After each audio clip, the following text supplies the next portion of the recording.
কোশ্চেনের প্যাটার্নটা একটু ভালো করে বুঝতে পারলে একবার এই চ্যাপ্টারের কোশ্চেন একদম ইজি।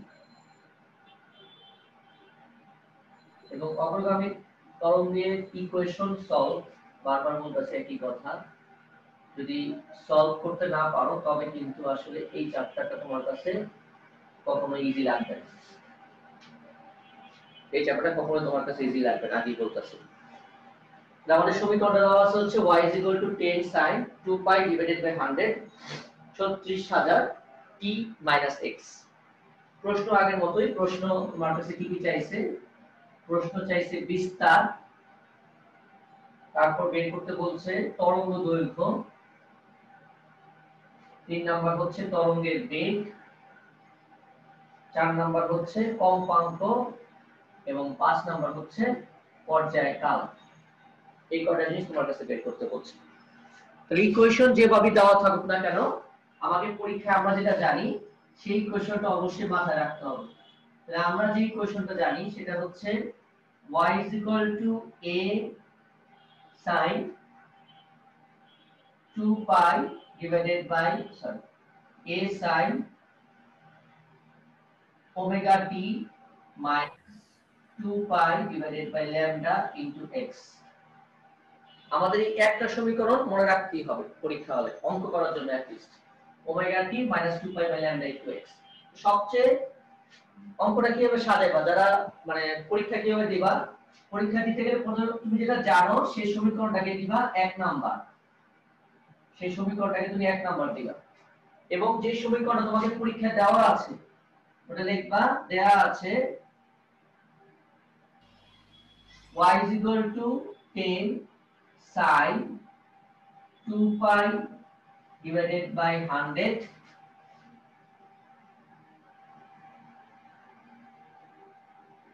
এখন খেয়াল করো তোমার কিন্তু এখানে কিন্তু কোনো 2π বাই ল্যামডা নাই, এই ধরনের কোনো রাশি নাই। তাহলে এই রাশিটাকে কি করছিলাম, ভিতরে ঢুকাই দেব আমরা। তাহলে 10 sin 36000 into 2π divided by 100 t minus 2π divided by 100 into x। এভাবে রাখবা, ক্যালকুলেশন করার দরকার নেই। এটাকে দিবা সমীকরণ 2। তাহলে প্রথমে 1 ও 2 নং সমীকরণ, 1 ও 2 নং সমীকরণ তুলনা করে,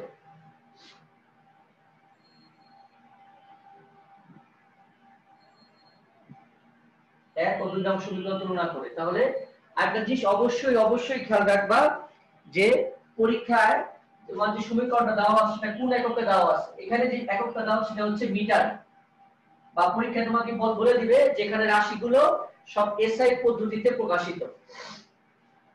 তাহলে আমাদের প্রথম বিস্তার কম্পেয়ার করব আমরা 1 নং এর সাথে 2 নং। তাহলে বিস্তার হচ্ছে 10 মিটার, সবচেয়ে সহজ হচ্ছে এটা,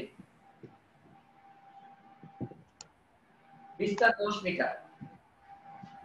আচ্ছা, তারপর হচ্ছে ওমেগা, আমরা ওমেগা বের করে ফেলি আগে। তাহলে ওমেগা হচ্ছে, মাইকটা অফ করো,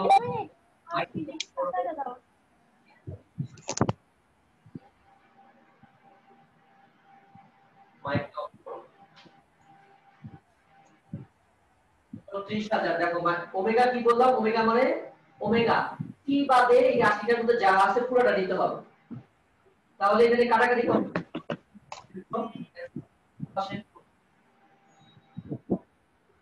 অ্যান্সারটা বের করো কত আসে। অর্পা তোমার মাইকটা অফ করে দাও।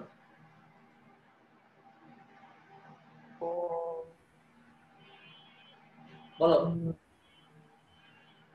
এখানে অ্যান্সারটা কত আসে একটু বলো, ওমেগার মানটা কত? 720 pi. 420 pi, 720 pi, 720 pi radian per second, 720 pi radian per second. Okay, তো ওমেগা পেয়ে গেলাম। তাহলে এফটা বের করে ফেলি আগে। তাহলে এফ ওমেগা তে টিও বের করা যায়। তাহলে আমরা এফ প্রথমে বের করি, ওমেগা ইজ ইকুয়াল টু হচ্ছে 2 পাই এফ। ওমেগা সমান হচ্ছে 2 পাই এফ। তাহলে এখানে ওমেগার মানটা বসাই। ওমেগা বের করছো 720 pi is equal to 2 pi F. তাহলে এফ কত আসে? 360, তাই না? জি স্যার। 360 হার্জ।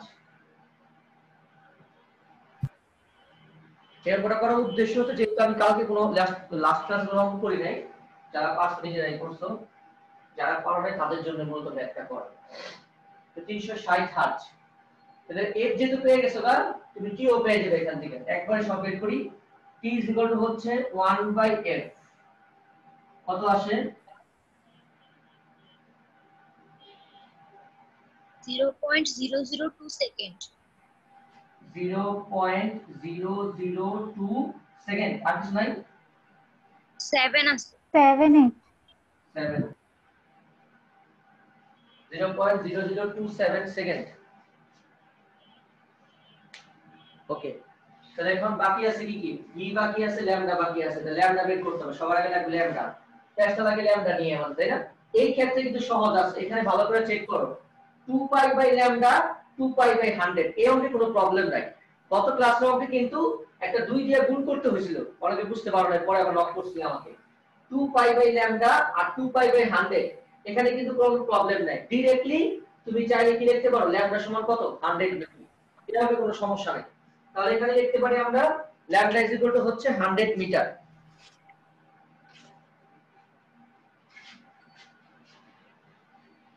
তাহলে আমাদের ল্যামডা ইজ ইকুয়াল টু আসে 100 মিটার।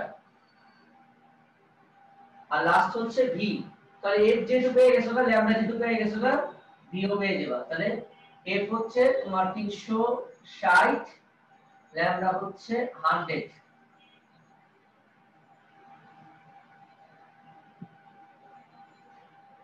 36,000 metre per second.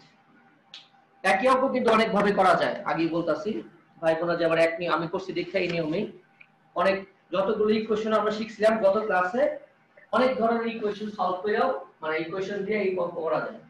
তবে একটা ইকুয়েশন দিয়ে করাই বেটার। আচ্ছা, তাহলে আমরা নেক্সট কোশ্চেন যাই।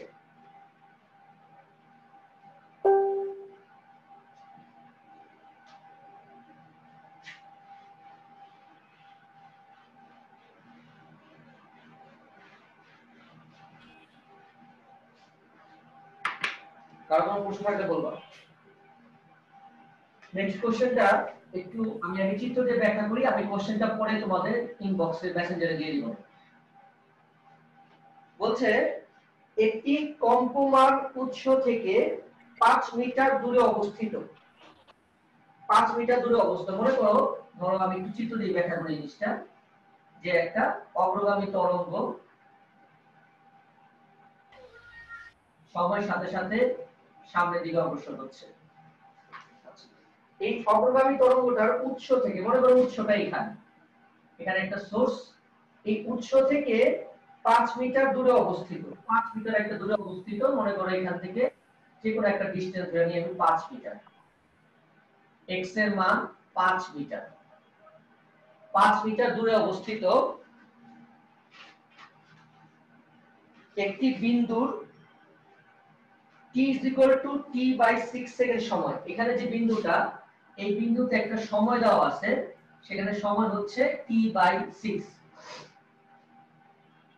আর তো দূরে দিয়ে যাবে বলুন t/6 যেহেতু t/2 মনে করে এখানে দিয়ে, এখানে পয়েন্ট আছে t/6 সেকেন্ড সময়ে। বলছে সরণ মানে x, সরণ তার বিস্তারের অর্ধেক, বিস্তারের অর্ধেক, সরণ তার বিস্তারের অর্ধেক। অর্থাৎ এখান থেকে x = 5 মিটার দূরে ওই কণাটার সরণ, কণাটার সরণ মানে হচ্ছে y অক্ষের দিকে কণাটার যে সরণ, সেখানে তার সরণটা হচ্ছে বিস্তারের অর্ধেক, y = হচ্ছে a/2। উৎপন্ন তরঙ্গটি তরঙ্গ দৈর্ঘ্য কত? এই তরঙ্গটা ল্যামডা তোমাকে বের করতে বলছে। তরঙ্গ দৈর্ঘ্য কত? এই তরঙ্গটার তরঙ্গ দৈর্ঘ্য তোমাকে বের করতে বলছে। তাহলে ভালো করে আমরা কোশ্চেনটা দেখো কি বলছে। একটা উৎস থেকে 5 মিটার দূরে একটা কণা দেওয়া, সেই কণাটা হচ্ছে t/6 সেকেন্ড সময়, একটা নির্দিষ্ট সময় দেওয়া আছে পর্যায়কালে 6 সেকেন্ড, মানে পর্যায়কালে 6 ভাগের 1 ভাগ, t/6 সেকেন্ড সময়ে এটা সরণ, মানে কণাটার যে উলম্ব দিকে যে সরণ অর্থাৎ y বিস্তারের অর্ধেক, তাহলে ওই তরঙ্গটার তরঙ্গ দৈর্ঘ্য কত তোমাকে ল্যাম্বডা বের করতে বলছে। আচ্ছা, তাহলে আমাকে কি কি দেওয়া আছে? আমার স্মল t দেওয়া আছে, x এর মান 5 মিটার দেওয়া আছে, আর y এর মান হচ্ছে a/2 দেওয়া আছে। তাহলে আমরা জানি y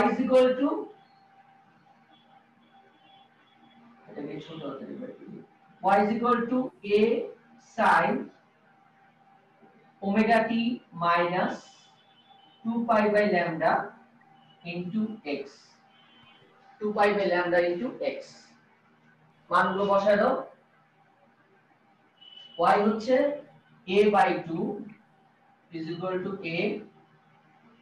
আচ্ছা, ওমেগা মানে আমরা এখানে বসাইতে পারি, ওমেগা মানে হচ্ছে 2 pi by t, কারণ কি স্মল t এর মান যেহেতু t/6, তাহলে এখানে ওমেগার মানটা বসাই দিলাম আমরা ক্যাপিটাল t/6, যাতে t কাটাকাটি চলে যায়, যেহেতু এখানে পর্যায়কাল দেওয়া নাই প্রশ্নে। Minus 2 pi divided by lambda, x এর মান হচ্ছে 5। তাহলে প্রথমে a আর a কাটা, ফার্স্টে খেয়াল করো a কাটা, তো এখানে কত থাকে হাফ, sin কত ডিগ্রি মান হাফ? 30। sin 30 ডিগ্রি মান হাফ। তার মানে হচ্ছে আমরা লিখতে পারি এখানে, দেখো এখানে ভালো করে a আর a কাটাকাটি গেল, এখানে থাকে কি হাফ, তাহলে এই হাফের মধ্যে আমরা লিখতে পারি sin π/6,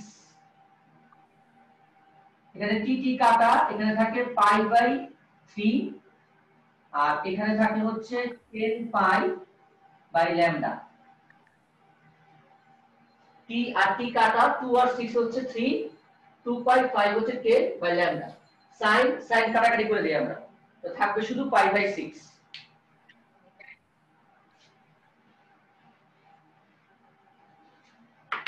তাহলে আমার হাতের বাম পাশে থাকে হচ্ছে π/6, এখানে থাকে হচ্ছে π/3 মাইনাস 10 পাই বাই ল্যামডা। তাহলে সমান থেকে পাই কাটা, পাই যদি কাটা যায় এখানে থাকে 10 by lambda is equal to 1/3 minus 1/6। Now lambda is equal to কত বের করো।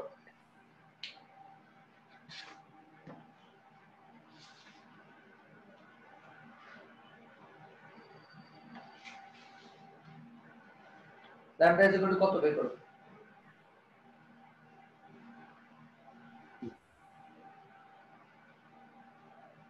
বলো, খুশবু বলো ল্যামডা কত? 60 বুঝলাম না স্যার, 60 আসছে। 60। Lambda is equal to 60 metre না?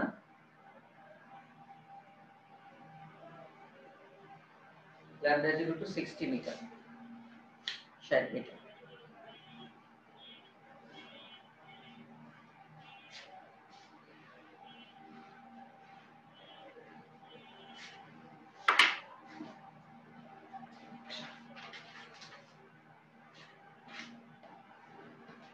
এরপর একটু ভিন্ন টাইপের কোশ্চেন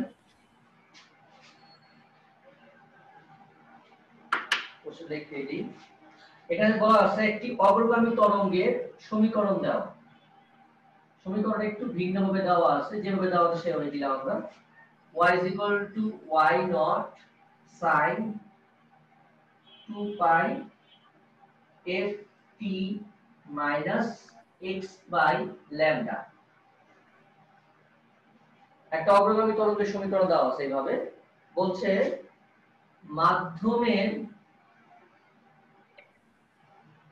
মাধ্যমের কণার সর্বোচ্চ বেগ বা সর্বাধিক বেগ,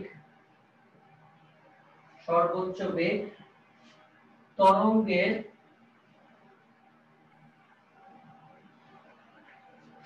বেগের 4 গুণ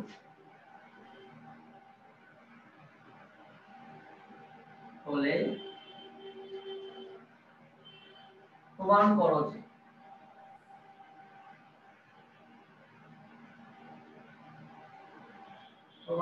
যে y is equal to root 15 divided by 4 into y naught. প্রশ্ন কেন বলছে একটি অগ্রগামী তরঙ্গের সমীকরণ দেওয়া, সমীকরণটা ভিন্নভাবে দেওয়া আছে একটু, এখানে বিস্তারটাকে তারা y naught দিয়ে প্রকাশ করছে, আর এখানে একটা 2 পাই সামনে রাখছে। একটা সমীকরণ ছিল আমাদের, ওই সমীকরণ একটা জিনিস বের করে, যাই হোক আমাদের একটা সমীকরণ মনে রাখতে চলবে। এবং এখানে যেটা প্রশ্ন চাইছে সেটা হচ্ছে যে মাধ্যমের কণার সর্বোচ্চ বেগ, অর্থাৎ মাধ্যমের যে কণা, মাধ্যমের কণার যে ম্যাক্সিমাম ভেলোসিটি, মাধ্যমের কণার ম্যাক্সিমাম ভেলোসিটি যদি আমাদের মনে থাকে, এটা আমরা অষ্টম অধ্যায়ে পড়ে আসছি, মাধ্যমের কণার সর্বোচ্চ বেগ হচ্ছে ওমেগা স্কয়ার a। এখানে কিন্তু a নাই, এখানে দেওয়া আছে কি y নট, তাহলে মাধ্যমের কণার বেগ হবে ওমেগা স্কয়ার y নট। আর গত ক্লাসে আমরা কিন্তু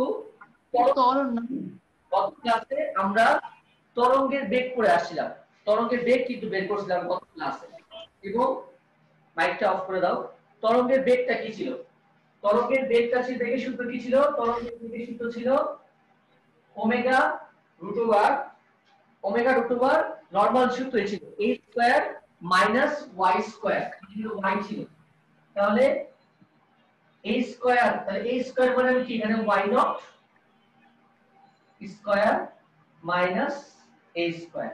আমাদের মূল সমীকরণ দেখো সাইডে লেখা রাখি, আমাদের মূল সমীকরণটা হচ্ছে এই ধরনের, v omega root over a square minus x square, বা আমরা লিখলাম মনে বড় হাতের a দিয়ে a square minus x square, এরকম ভাবে লিখলাম। তাহলে এখানে যেভাবে দেওয়া আছে, এখানে বিস্তার হচ্ছে y নট, এজন্য আমরা y নট লিখছি, আর এখানে x এর সমীকরণ দিছে y এর, এজন্য এখানে y লিখছি আমরা, আর কিছু না, বাকি সকল কিছু একই রকম রয়েছে। এই হচ্ছে তোমার প্রশ্ন। vmax ওমেগা y নট না কোনটা স্যার? vmax হ্যাঁ ওমেগা y নট, ওমেগা, হ্যাঁ ঠিক আছে, ত্বরণ লিখে ফেলছিলাম ওমেগা a, আমি ত্বরণ লিখে ফেলছিলাম vmax ওমেগা নট, ঠিক আছে। তাহলে তোমাকে প্রমাণ করতে বলছে এটা, তাহলে প্রমাণ করো, নিজেরাই পারবা এটা। শর্তটা কি বলছে? সর্বোচ্চ বেগ তরঙ্গের বেগের 4 গুণ, মানে সর্বোচ্চ বেগ ম্যাক্সিমাম ভেলোসিটি তোমার তরঙ্গের বেগের 4 গুণ। নাও বের করো, এখান থেকে এটা প্রমাণ করো, সহজ।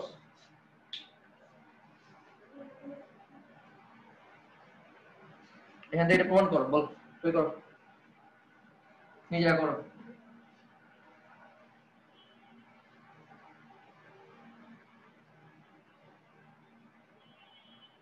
নিজেরা বের করো প্রমাণটা।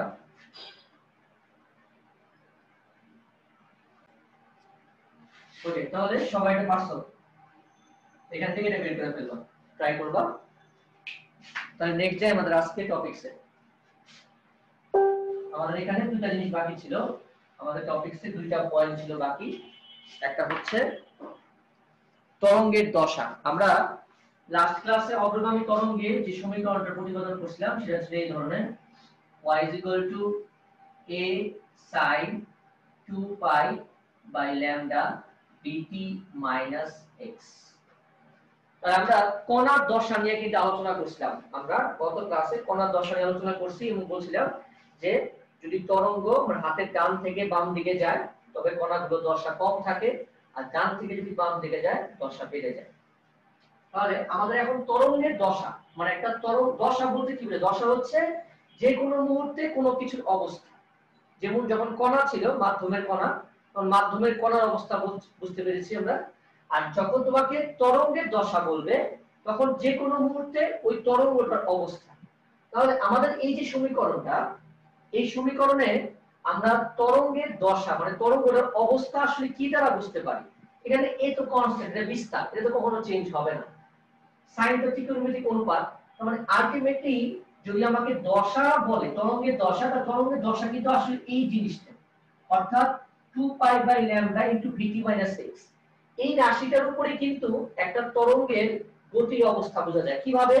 তরঙ্গ দৈর্ঘ্য কত, এর বেগ কত, বেগ মানে এখানে কম্পাঙ্ক আছে, আবার এখানে কৌণিক বেগও আছে চাইলে, আবার সরণ কত, অর্থাৎ তরঙ্গটা ডান দিকে বা বাম দিকে কতটুকু অগ্রসর হচ্ছে সেটাও তুমি আইডিয়া পাইবা।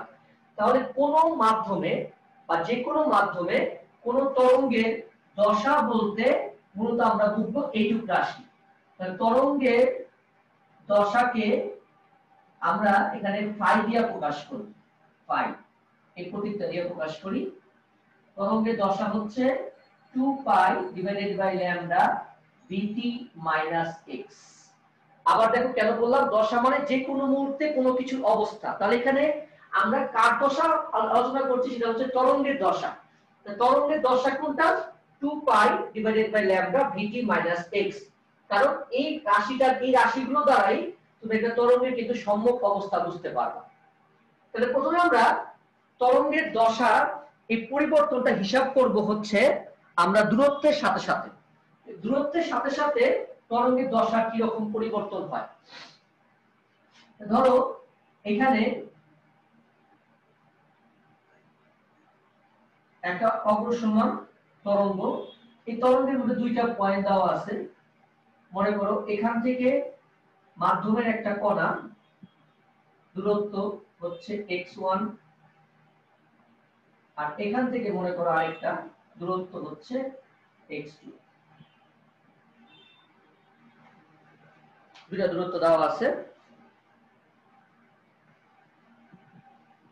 তাহলে আমরা বের করতে চাই যে এই যে দুইটা কণা, এই দুইটা কণার দশা বের করব আমরা আলাদা করে, এবং তারপর এই দুইটা কণার দশা পার্থক্য বের করব।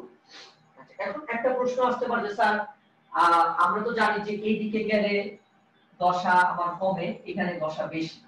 এখানে আমরা যখন পার্থক্য বের করব তখন নেগেটিভ পজিটিভ মনে রাখা দরকার নাই।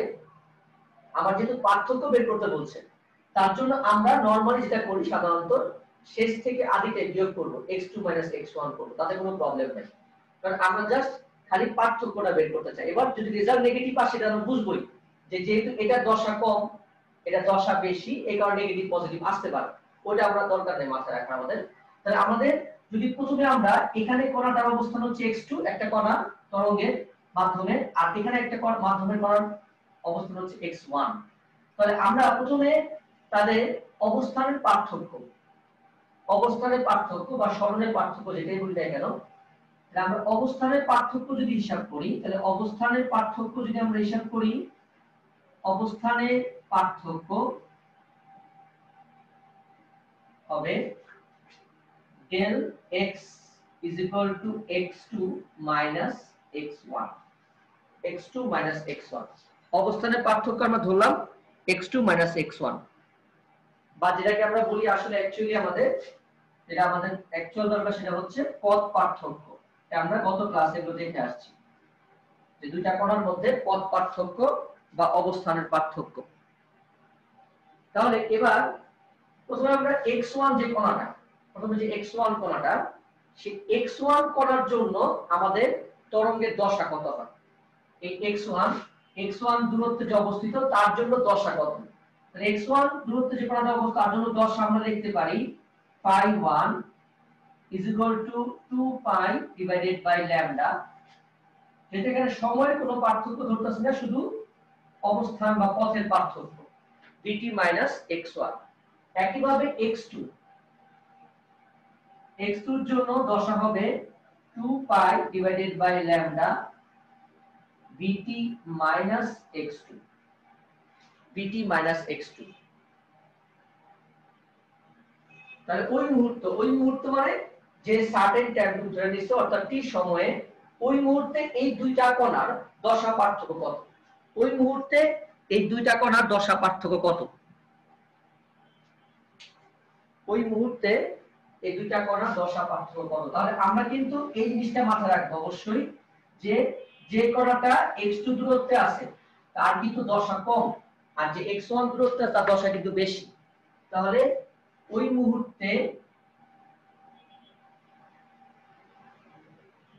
কণা দুটি, কণা মানে মাধ্যমের কণা দুটি, কণা দুটি দশা পার্থক্য,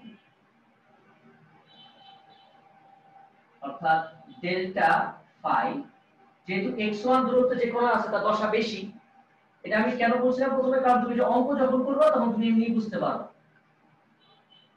phi1 মাইনাস phi2, phi1 হচ্ছে যদি একবারে কমন নিয়ে ফেলি আমরা, এখানে একবারে কমন নেই, তাহলে 2 pi divided by lambda vt minus x1 minus vt plus x2, অর্থাৎ 2 pi divided by lambda x2 minus x1 delta phi. এই সম্পর্ক আমরা গতদিনে পড়ে আসছি, গতদিন আলাদা করে প্রমাণ করছিলাম, এখানে আমরা ইকুয়েশন দিয়ে প্রমাণ করলাম। তাহলে এখান থেকে তুমি লিখতে পারো delta phi divided by 2 pi is equal to x2 minus x1 মানে হচ্ছে delta x divided by lambda. গত ক্লাসে আমরা এই জিনিসটা প্রমাণ করছিলাম, তখন ডেল্টা দিছিলাম এই জায়গায়, এটাকে ফাই দিছি আমরা। তাহলে দশা পার্থক্য divided by 2 pi, delta x হচ্ছে আমাদের অবস্থানের পার্থক্য বা পথ পার্থক্য ডিভাইডেড বাই ল্যামডা। এটা হচ্ছে যখন কণা দুইটা দূরত্বের সাথে তুমি দশার পরিবর্তন বের করতে বলবে, তখন তোমাকে এই সিস্টেমটা ফলো করতে হবে, দূরত্বের সাথে দশার পরিবর্তন। কারণ কোনো কোশ্চেন থাকলে বলতে পারো, সহজ জিনিস, এজন্য আমি কাছে যেতেছি একটু।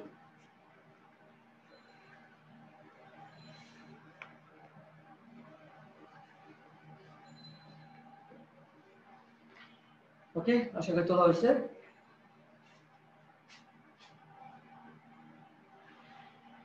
স্যার মুছছেন না?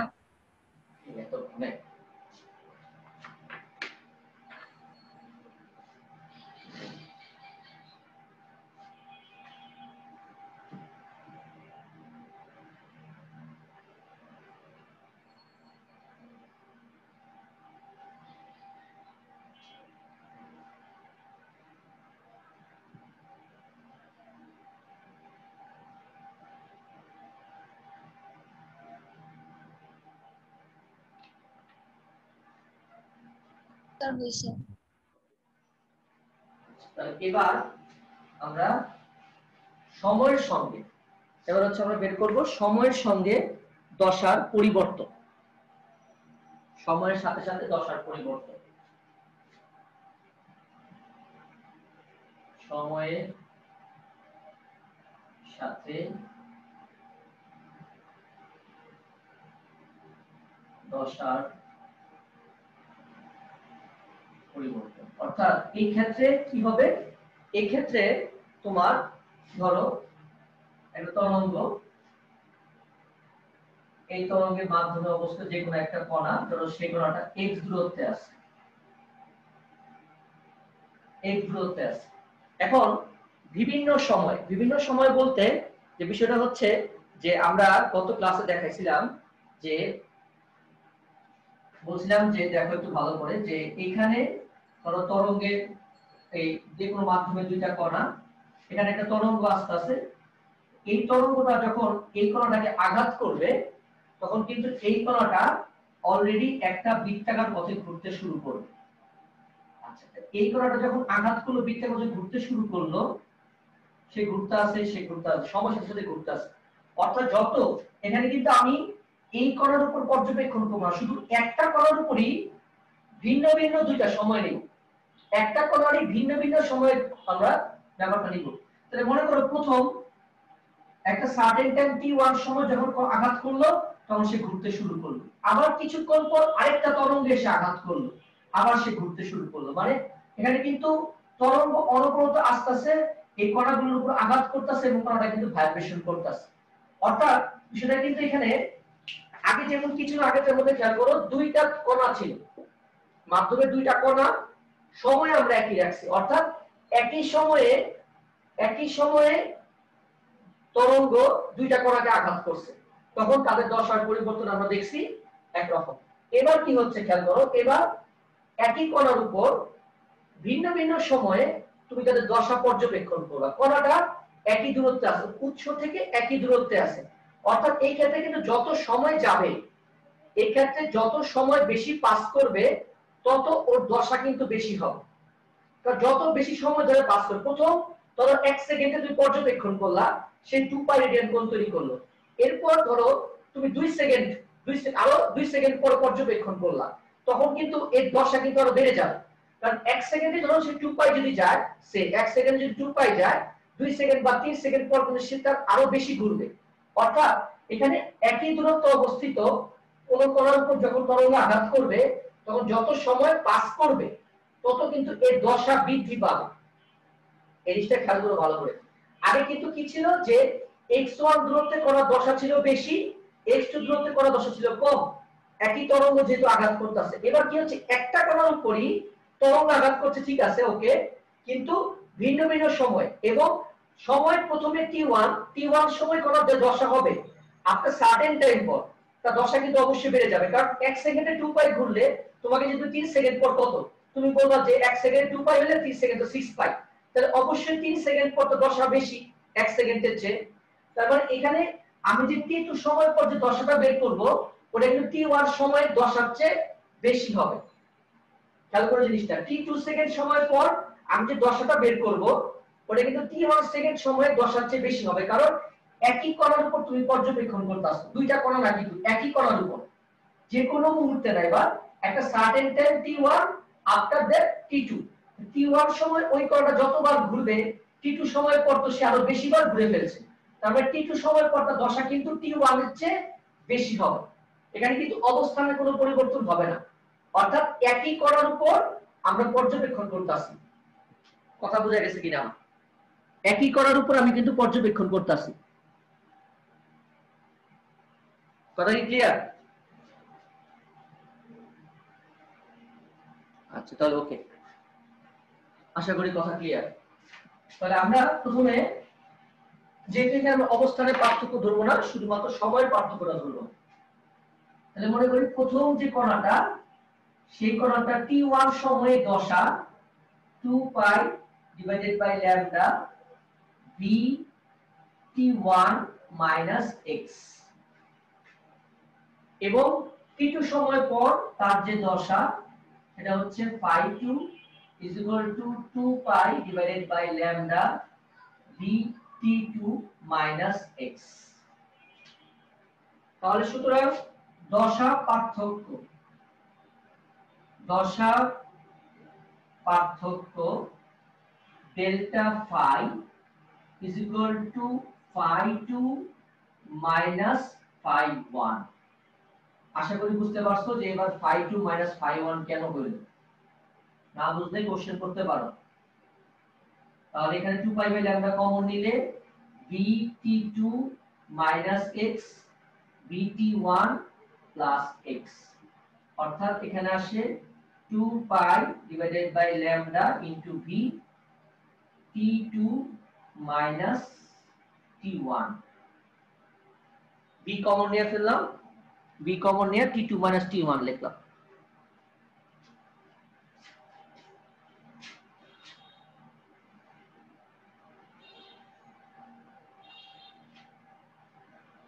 তারপর delta pi v by lambda হচ্ছে আমাদের কি f, v বাই ল্যামডা হচ্ছে f, তার মানে 2 পাই f, আর t2 t1 মানে হচ্ছে ডেল t।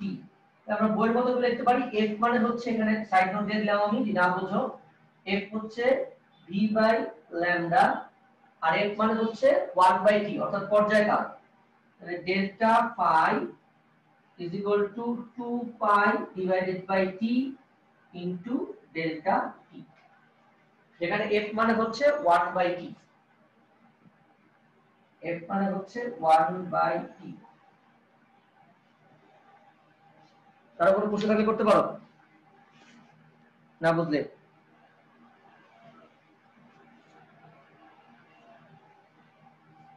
তার কোনো প্রশ্ন থাকলে করতে পারো। এটা হচ্ছে কি সময়ের সাথে দশার পরিবর্তন, খুবই ইম্পর্টেন্ট কিন্তু এটা পরীক্ষায় আসতে পারে জিনিসগুলো। ছোট ছোট থিওরি আকারে আসতে পারে। তাহলে সাজায় লিখলে আগের মতো ডেলটি হচ্ছে সময়ের পার্থক্য। কারো কোনো কোশ্চেন থাকলে করতে পারো।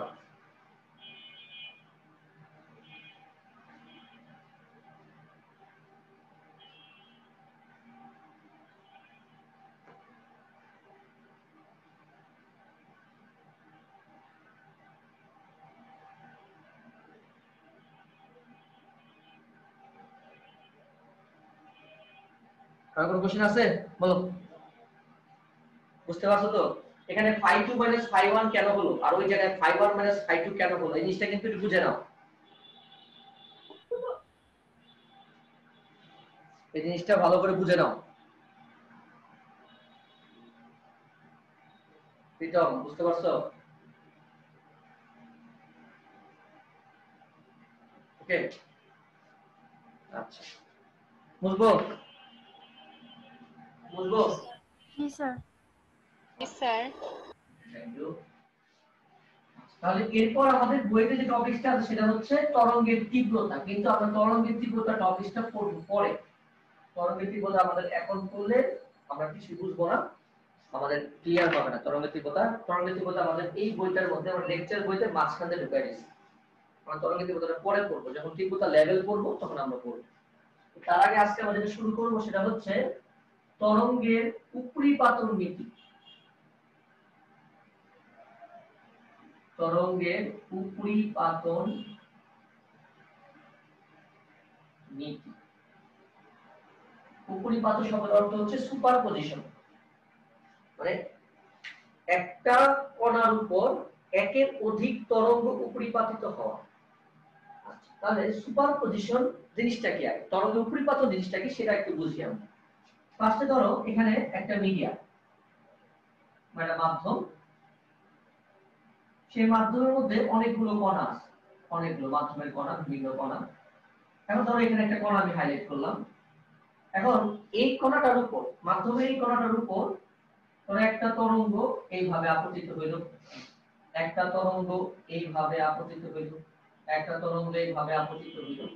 মানে একের অধিক যদি একই মাধ্যমে, যদি একই মাধ্যমে মাধ্যমের কোনো কণার উপর এক বা একের অধিক যদি তরঙ্গ উপরিপাতিত হয় বা একের অধিক তরঙ্গ যদি তার উপরে এসে পড়ে তবে তাকে বলা হয় তরঙ্গের উপরিপাতন।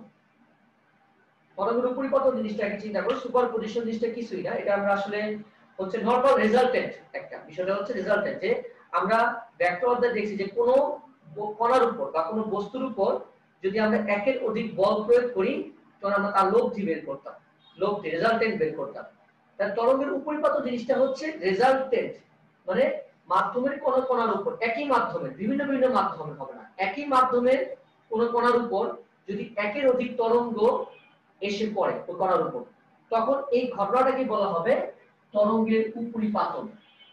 এখন কথা হচ্ছে তরঙ্গের উপরিপাতনের ফলে কি ঘটবে, মানে মাধ্যমের কণাটার অবস্থা কি হবে, সেটা হচ্ছে বিজ্ঞানী হাইগেন্স একটা নীতির সাহায্যে ব্যাখ্যা করছেন। বিজ্ঞানী হাইগেন্স, এই হাইগেন্স কিন্তু হাইগেন্সের মূল ছিল কিন্তু ইলেকট্রোম্যাগনেটিক ওয়েভ, অর্থাৎ আমরা সেকেন্ড ইয়ার 7th অধ্যায় যখন আমরা ইলেকট্রোম্যাগনেটিক ওয়েভ পড়ব সেখানে আমরা হাইগেন্সের নীতি দেখব যে তরঙ্গ কিভাবে সামনের দিকে অগ্রসর হয়, হাইগেন্সের নীতি আছে। তাহলে আমরা তরঙ্গের উপরিপাতিত হওয়ার ফলে মানে একটা মাধ্যমের কোনো কণার উপর যখন একের অধিক তরঙ্গ পড়ে এসে উপরে এসে পড়ে তখন ওই কণার অবস্থাটা কি হয় বা তার সরণটা কি হয় সেটা আমরা এখন ব্যাখ্যা করব সংক্ষেপে।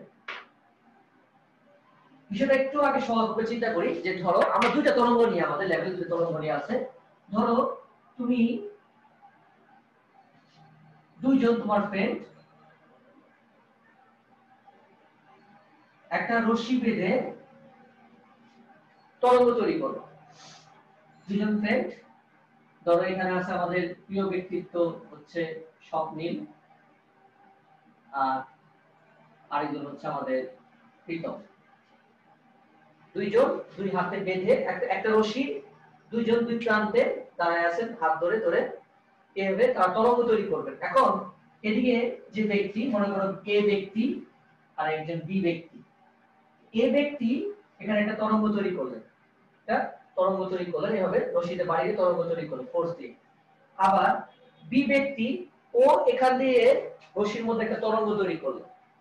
এখন এখানে চারপাশে যে মাধ্যম আছে তাদের, এই মাধ্যমে বা এই রশির উপর একটা যদি কণা থাকে, তবে এই কণাটার অবস্থা কি হবে, এই কণাটার অবস্থাটা কি হবে, সেটাই হচ্ছে বিজ্ঞানী হাইগেনস এই উপরিপাতক বা সুপারপজিশন প্রিন্সিপালের সাহায্যে ব্যাখ্যা করেন। ব্যাখ্যা সহজ, যে তখন ধরো এ যে তরঙ্গ সৃষ্টিকারী, এই উৎসটা, ও যে তরঙ্গ তৈরি করবে, এই তরঙ্গের কারণে এই যে মাধ্যমের যে কণা, যদি মাধ্যমের কণাটার সরণ a1 হয়, মাধ্যমের কণার সরণ যদি a1 হয়, এবং বি যে তরঙ্গ তৈরি করতেছে তার কারণে সরণ যদি a2 হয়, তাহলে এই যে কণাটা, এই কণাটার লব্ধি সরণ হবে, লব্ধি মানে নেট সরণ হবে a1 প্লাস a2। যখন মাধ্যমে কোনো কণার উপর দুইটা তরঙ্গ নিয়ে বলি, দুইটা তরঙ্গ আঘাত করবে, তখন ওই মাধ্যমের ওই কণার লব্ধি সরণ হবে দুইটি তরঙ্গ পৃথক পৃথক ভাবে ওই কণার উপর যে সরণ সৃষ্টি করে তার বীজগাণিতিক সমষ্টির সমান বা ভেক্টরের যোগফলের সমান। ভেক্টর কেন আমি বলতাছি পরে। তাহলে কি বললাম, প্রথমে এই কণা, এই তরঙ্গটা অর্থাৎ উৎস এ যে তরঙ্গ তৈরি করলো, তার কারণে যে মাধ্যমের কণার উপর যখন আঘাত করবে, মাধ্যমের কণাটার সরণ ঘটলো a1, এবং এই বি উৎস যে তরঙ্গ তৈরি করলো তার জন্য যে সরণ হবে কণাটা, সেটা হচ্ছে a2, এবং দুইটার সরণই কিন্তু একই দিকে দেখাইছে, তাহলে এর লব্ধি সরণ হবে a1 প্লাস a2।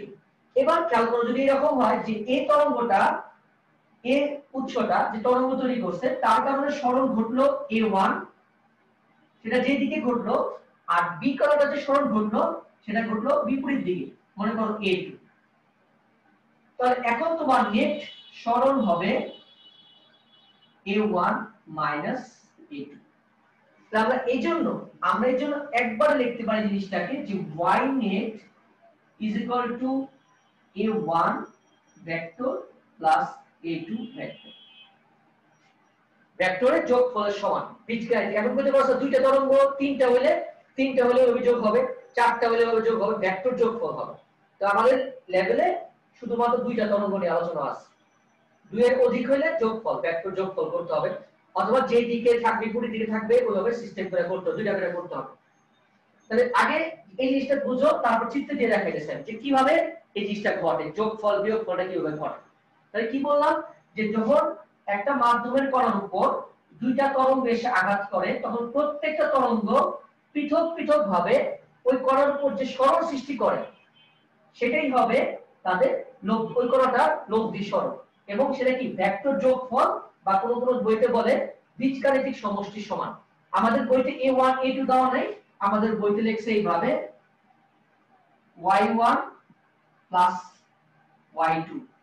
আবার কোন কোন বইতে এটাকে এভাবে লিখতে পারে y1 প্লাস মাইনাস y2, এভাবে লেখছে কোন কোন বইতে। এটা বীজগাণিতিক সমষ্টির সমান, এটা ভেক্টর যোগফলের সমান। তবে এটা সবচেয়ে বেটার, কারণ যেহেতু এটা ভেক্টর কোয়ান্টিটি একটা সরণ, এবার ভেক্টর রূপে দেখানো বেটার। তো এই জিনিসটাকে আমরা একটু ভিন্নভাবে ডিফাইন করি চিত্র দিয়ে, তাহলে একটু ক্লিয়ার হবে জিনিসটা। অনেকে হয়তো ক্লিয়ার নাও হতে পারে যে বিয়োগফল যোগফলটা স্যার কিভাবে বোঝাচ্ছেন আপনি। ধরো এখানে একটা উৎস থেকে একটা তরঙ্গ সামনের দিকে অগ্রসর হচ্ছে, আবার এটা অভিমুখ হচ্ছে এইদিকে, এবং এটার বিস্তার হলো আমি a, বা এই a1 ধরি, এটার বিস্তার আগের মতো a1 ধরি, আর এদিক থেকে আরেকটা তরঙ্গ একই সরলরেখা বরাবর এবং বিস্তারটাও সেম, মানে পজিটিভ বিস্তার নিয়ে সে সামনের দিকে অগ্রসর হচ্ছে। দুইটা তরঙ্গ যত আস্তে আস্তে আস্তে কাছাকাছি আসবে, যখন একটা কণার উপর আপতিত হবে, তখন ওই কণাটার বিস্তার বা সরণ কতটুকু হবে সেটা আমরা কিভাবে বের করব। যেহেতু দুইটা তরঙ্গের বিস্তার পজিটিভ দিকে আসে, তাহলে অবশ্যই a1 এর জন্য তার যে বিস্তার, a2 এর জন্য তার যে বিস্তার, এই দুইটার সমষ্টি হবে এই কণাটার বিস্তার। অর্থাৎ এই ক্ষেত্রে এই কণাটার সমষ্টি হবে a1 প্লাস a2। দুইটা তরঙ্গ একই সরলরেখা বরাবর বিপরীত দিক থেকে আসতেছে এবং তাদের বিস্তারের দিক কিন্তু একই দিকে, মানে পজিটিভ দিকে। এবার সেকেন্ড কেস যদি এরকম হয় যে একটা তরঙ্গ, ধরো এবার আমি এটা ধরে নিই 2a, তাহলে ক্লিয়ারলি বোঝা যাবে এর ডান দিকে অগ্রসর হচ্ছে, আর এখান থেকে আরেকটা তরঙ্গ a বিস্তার নিয়ে সে পরস্পরের দিকে কাছাকাছি আসতেছে। যখন তারা কাছাকাছি আসবে তখন দেখো যে ধরো এটা 2a, এই তরঙ্গটার জন্য এই কণাটা উপরের দিকে 2a পরিমাণ উঠবে, আর এই তরঙ্গটার জন্য কণাটা a পরিমাণ নিচের দিকে নামবে। মানে বিষয়টা খেয়াল করো, ধরো সে 2a পরিমাণ উপরের দিকে উঠলো, 2a উপরের দিকে উঠে গেল, 2a পরিমাণ উপরের দিকে উঠলো কণাটা। আবার এইখানে যে তরঙ্গটা যেটা নেগেটিভ a, ও যখন আঘাত করবে তখন কিন্তু উপরে ওঠার পর তাকে আবার a পরিমাণ নিচের দিকে নামতে হবে, কারণ এটা তো সরলটা বিপরীত দিকে, বিস্তার তো বিপরীত দিকে।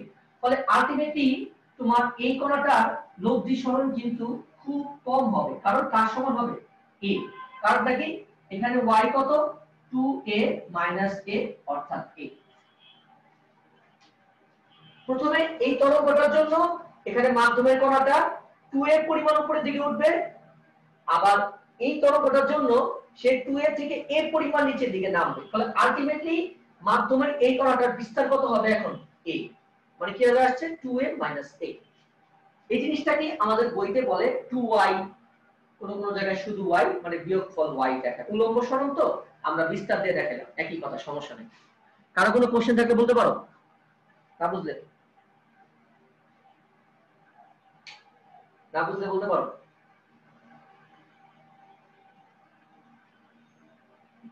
আচ্ছা, তাহলে এবার আমরা আরেকটা চিত্র দেখি, থার্ড চিত্রটা। যদি এরকম হয় যে দুইটা তরঙ্গই এবার বিপরীত দিক থেকে, অর্থাৎ এটা মনে করো মাইনাসে এই দিকে যাচ্ছে, আবার আরেকটা তরঙ্গ একইভাবে মাইনাসে নিয়ে সেখানে আসতেছে। তাই যখন আস্তে আস্তে কাছাকাছি আসবে তখন এখানে যে মাধ্যমের কণার উপর যখন পড়বে, এই তরঙ্গের জন্য সে নিচের দিকে মাইনাসে পরিমাণ যাবে, আবার এটার জন্য সে মাইনাসে পরিমাণ যাবে। অর্থাৎ এই তরঙ্গটা এবারও কিন্তু তার বিস্তার সর্বাধিক হবে, কিন্তু নেগেটিভ দিকে, অর্থাৎ সেটা কত হবে -2a।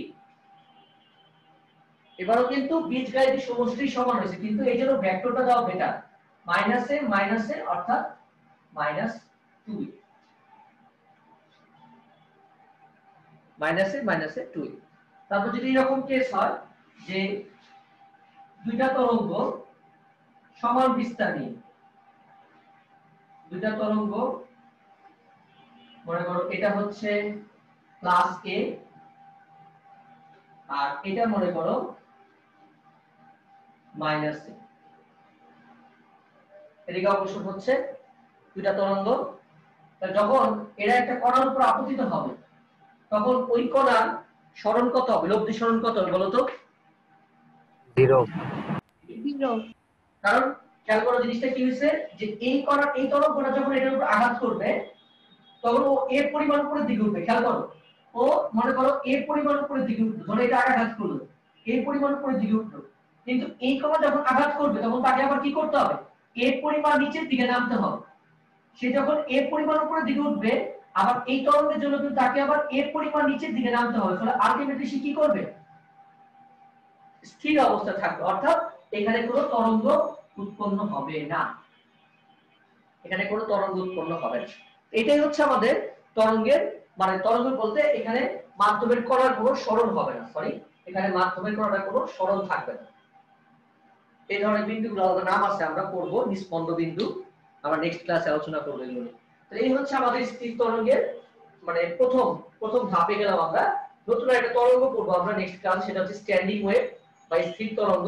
তার প্রথম ধাপ হচ্ছে এই তরঙ্গের সুপারপজিশন প্রিন্সিপাল, অর্থাৎ একই মাধ্যমে যদি দুই বা ততোধিক তরঙ্গ মাধ্যমের কোনো কণার উপর আপতিত হয় তখন মাধ্যমের ওই কণাটার লব্ধি সরণ হবে দুইটি তরঙ্গ পৃথক পৃথক ভাবে ওই কণার উপর যে সরণ সৃষ্টি করে তার ভেক্টর যোগফলের সমান।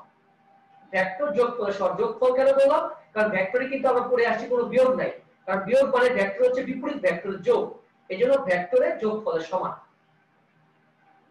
ভেক্টরের যোগফলের সমান। কারো কোনো কোশ্চেন থাকলে করতে পারো, কারো কোনো প্রশ্ন থাকলে করতে পারো, না বুঝলে।